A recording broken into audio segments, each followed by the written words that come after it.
Hi, in this video I want to talk to you about something very important. That's pain. Hi, I'm Dr. Joe with 2 Minutes to Better Health. Now, 20 plus years ago, I experienced tremendous pain with 3 herniated discs in my back, and I believe I had level pain that was 7, 8, 9, almost pushing 10 out of 10. Almost had spinal surgery. I became a chiropractor instead. Fortunately, it helped make major differences in my life, and most of my life I have no pain at all. So I want to answer the age-old question, is it good or is it bad? Well, it really depends. If you're going to the gym, the no pain, no gain philosophy makes sense. Lifting weights, you want to push yourself hard to grow, so obviously there's gain in that. Then there's the chronic types of pain and the illness and serious conditions that people experience with, where they go from the low-level pain, maybe from early injuries, to severe pain that they just can't deal with it. So if you're up here, you're not going to say no pain, no gain. You're going to want to find ways to deal with that. And in many cases, people will do things to try to suppress that pain. But I want to look at pain a little bit differently today with a condition known as congenital analgesia. Now, this is where a person is born with no pain receptors or very limited pain receptors, so they have the inability to feel pain. Now, to some people, they would think, that's tremendous, thumbs up. Could you imagine going through life without any pain? Others would think a little bit more about it and say, I don't know if that's a good idea. I'd have to go more with a thumbs down situation, because unfortunately, if you can't feel pain, you can't know to make changes to affect your environment.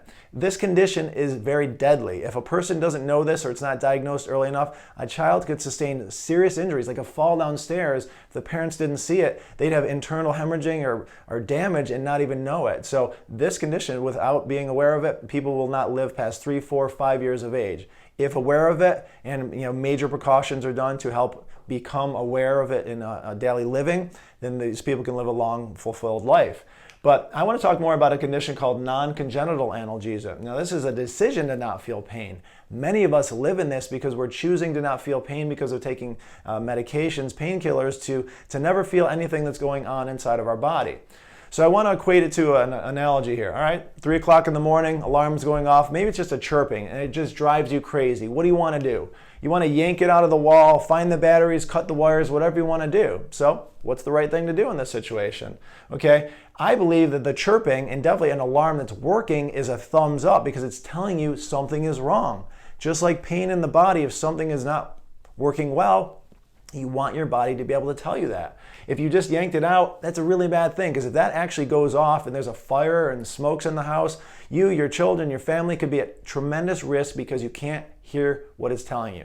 And that's exactly the same way it is with pain. So when you have that decision to not feel pain by taking tons of medications, obviously if your doctor's telling you to do so, or you have very serious chronic injuries, you have to do what you have to do to survive.